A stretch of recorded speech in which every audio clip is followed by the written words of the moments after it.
Billions of pounds leave British bank accounts every year on cars that spend more time in the workshop than on the road. Declining sales, reliability records that should be warning signs, and lineups that no longer make sense for what buyers actually want. Some of these names have been on British roads for decades. That does not mean they deserve your money today. These are the 8 car brands nobody in the UK should be buying right now. Number 8. Polestar. Polestar was supposed to be Volvo's cool electric cousin. The brand that would take on Tesla with Scandinavian design and premium pricing. That was the pitch anyway. The reality has been very different. In the UK, Polestar sales dropped over 30% in 2024. By 2025, the brand had fallen completely out of the UK's top 30 selling markers. That is not a slow decline. That is a brand quietly disappearing from the market while nobody notices. And the pricing makes no sense for what you get. The Polestar 2 starts at around £42,000. For that money, you are competing directly with Tesla, BMW, and a growing wave of Chinese EVs that offer more range, more features, and better dealer support. Polestar loses that fight almost every time. The reliability picture is not encouraging either. Polestar does not feature in the top tier of any major UK reliability survey, and owner forums are full of complaints about software glitches, charging issues, and poor after-sales support. What car reliability data flags the brand as below average for its segment? A CEO was replaced in 2024. The financial losses keep mounting, and British buyers have already moved on. Number 7. Mini. Mini used to stand for something small, cheeky, affordable, different. You bought one because you did not want to be like everyone else. That identity is basically gone now. Today's Mini lineup has drifted so far from its roots that it barely resembles the brand people fell in love with. The new Countryman is a proper large SUV. The base Cooper now starts at over £26,000. That is not a quirky city car, that is a premium product competing against cars with far better backup. UK sales have been falling. The new Countryman was sitting on dealer forecourts for over 180 days on average, which is a disaster for what should be Mini's flagship model. Here is the twist though. Mini actually scores reasonably well for reliability. What Car 2025 survey puts it in second place overall for brand reliability, with the outgoing Mini hatchback scoring 99.1%. So the cars themselves hold up.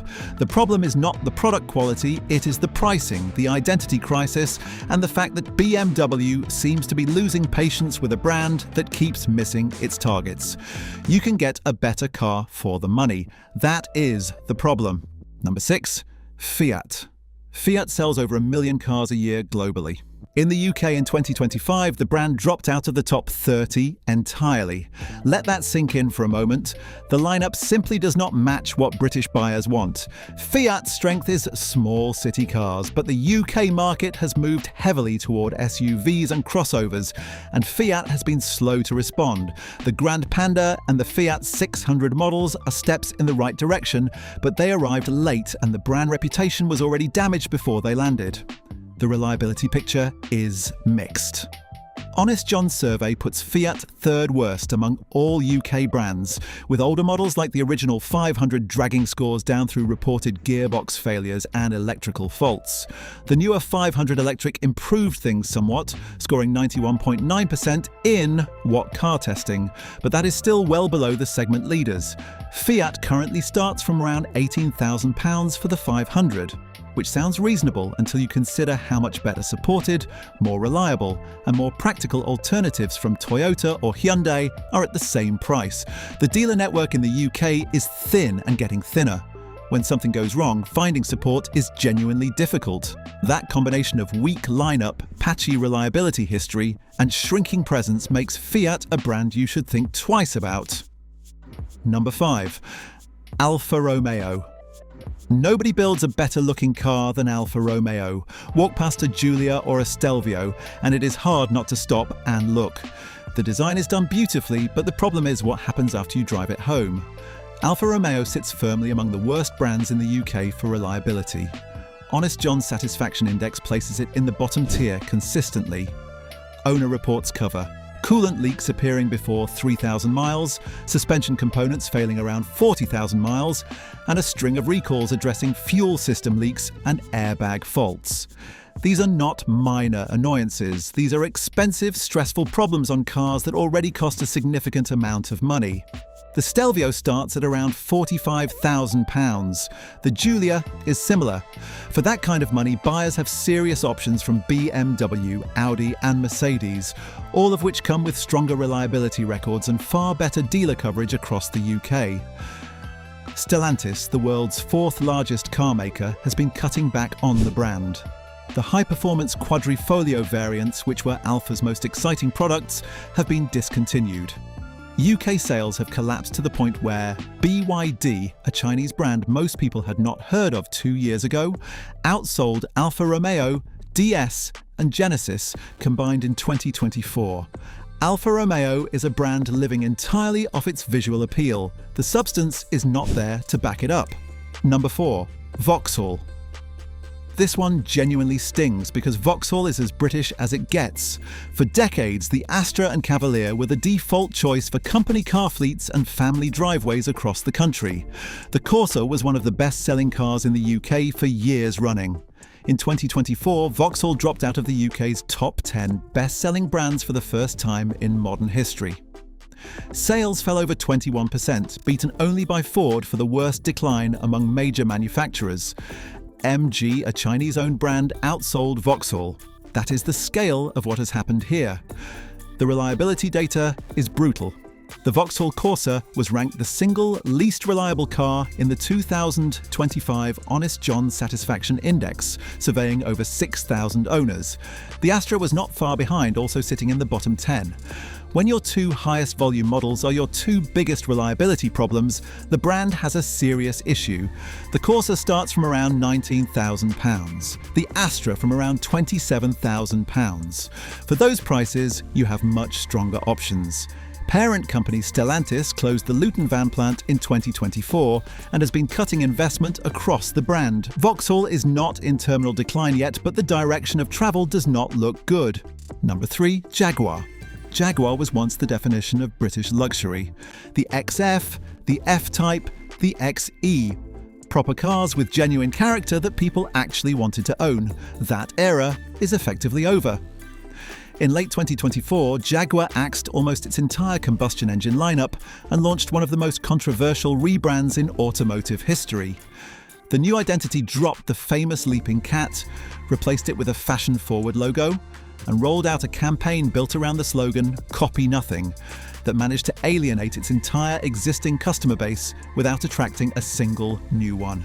The cars it was supposed to promote did not even exist yet. The numbers that followed were staggering. In April 2025, Jaguar registered just 49 cars across the whole of Europe. Not 49,000, 49.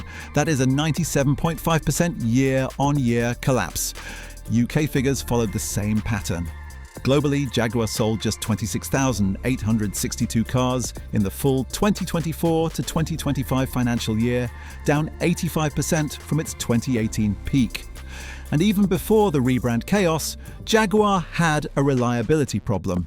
Warranty Solutions Group's 2025 UK data puts Jaguar second worst out of 22 brands, with a 25.5% fault rate and an average repair bill of £826.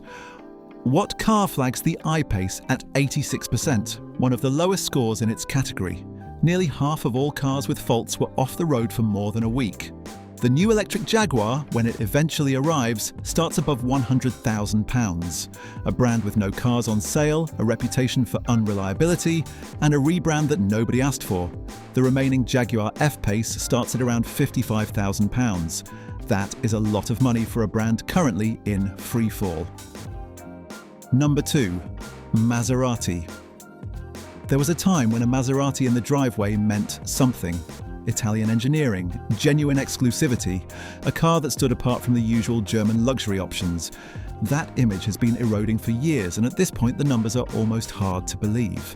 Maserati sold 51,000 cars globally in 2017. In 2024, that figure was 11,300. In 2025, it fell again to just 7,900 units, the lowest total since 2012. The brand posted a net loss of £701 million in 2024 alone. In the first half of 2025, losses hit £140 million, more than double the same period the year before. The CEO was fired in 2024. Stellantis, the car manufacturer, has pumped over £350 million into trying to stabilise the brand, and it has not worked. In the UK, Maserati volume was already tiny before the collapse. Now it is almost invisible.